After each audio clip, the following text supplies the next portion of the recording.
Prince Harry takes a stand today in his lawsuit against British tabloids, making him the first royal to testify in more than a century.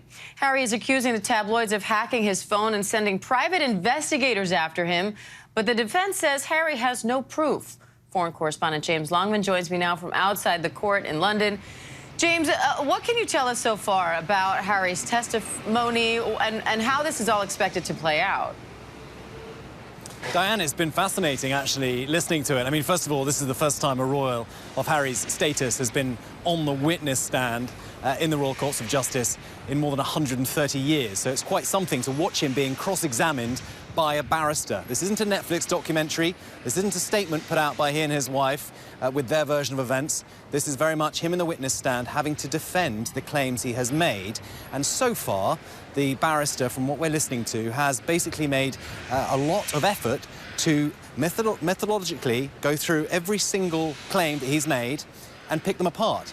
There are 33 specific articles that are in as part of this claim at the moment, and basically each one is being brought up, and the barrister is asking Harry to identify elements in the article that he believes have information that was gathered unlawfully, and then the barrister brings up all the evidence that he needs to explain to Harry where this information would have come from. He's showing him palace statements, he's showing other articles. He's basically proving on each of these cases that this information was already in the public domain and it wasn't necessarily as a result of phone hacking. He's also using his own words against him, because remember, Spare and all those claims made in Harry's autobiography about Buckingham Palace spinning against Harry, well, the barrister has said today, you said it yourself, Your Royal Highness. You said that Buckingham Palace is spinning against you. Maybe all this stuff came from them and not phone hacking. So he has to prove, beyond reasonable doubt, Prince Harry, that this came from phone hacking. So far, the defense seems to be destroying that case. Diane? James, the newspaper group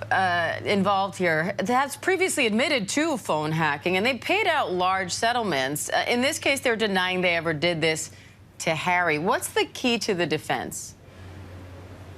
Well, the key is that they have to prove, they say that Harry needs the proof. He can't just say that the timing of some of these articles was suspicious. I mean, he said on the dock today that, you know, there were drop calls that he received. There were voicemails, perhaps, that the newspaper group was hacking. They found invoices to private investigators. All of that is circumstantial. So the defense is saying, no, no, you need to prove definitively that there was phone hacking. So far, not yet. Prince Harry has been unable to prove that. It's not his job just yet. The defense, the prosecution, sorry, Harry's team might yet come up with that proof. We haven't heard it yet. Diane? All right, James Longman in London. Thank you, James. And ABC News Royals contributor Imogen Lloyd-Webber and ABC News legal contributor law professor Kim Whaley are joining me now for more on this. Imogen, this is one of 6 cases Prince Harry is involved in, making him by far the most litigious royal. How significant is it for him to actually take the stand today? First time in 130 years that a royal is testifying in court. Absolutely. It's a very powerful message. He's choosing a court case over the royal family. It's totally against the Queen's mantra, never complain, never explain. Harry is very much on a personal mission here. He has called reforming the media landscape his, quote, life's work. He believes the media killed his mother in 1997. It stems from that. The problem here, Diane, is this. All royals and celebrities need to win the court of public opinion to exist, to make money.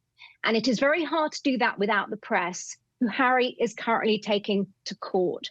So we shall see how this plays out in the long run. Kim, the defense has been pushing Harry to say he doesn't remember reading specific articles, questioning how can he sue for damages if he doesn't even remember reading the article he's complaining about. So how effective do you think the defensive strategy is here, both in terms of that aspect and in terms of what James was explaining, saying, you know, we have admitted to hacking in the past, but we didn't do it here? Yeah, so there seems to be 3 major points. One is a statute of limitations. I'm not sure where that is, but basically saying these claims are stale. The second is that, listen, this was already in the public domain, so nothing was hacked, and that's the step-by-step 33, going through the 33 claims.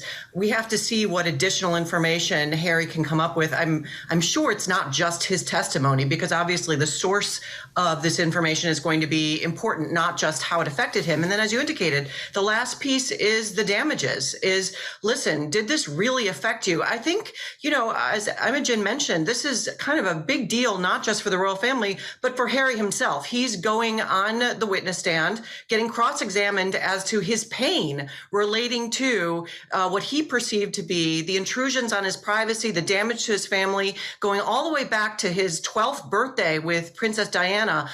This is a very personal thing that's playing out, ironically, probably to the benefit of the very tabloids that he's attacking. But I do think it's interesting. We just saw in the United States a $787 million verdict against Fox News for defamation. And I know those kinds of claims are pending in some of these other cases. So this is, I think, globally sort of a message to the media that there's some lines that need to be drawn, at least from the perspective of Prince Harry and his immediate family.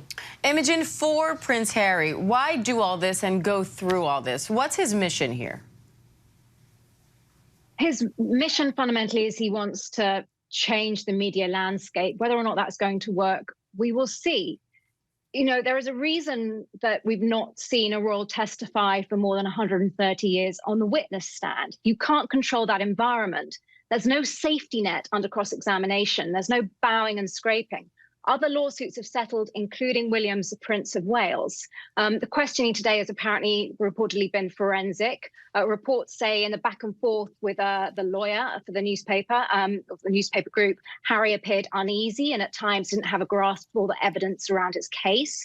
The judge had to ask Harry to raise his voice at one moment. Observers were struggling to hear him. This isn't Colbert. This is the witness stand. Totally different stakes here. All right, Imogen Lloyd-Webber, Kim Whaley, thank you both. Hi, everyone. George Stephanopoulos here. Thanks for checking out the ABC News YouTube channel. If you'd like to get more videos, show highlights, and watch live event coverage, click on the right over here to subscribe to our channel. And don't forget to download the ABC News app for breaking news alerts. Thanks for watching.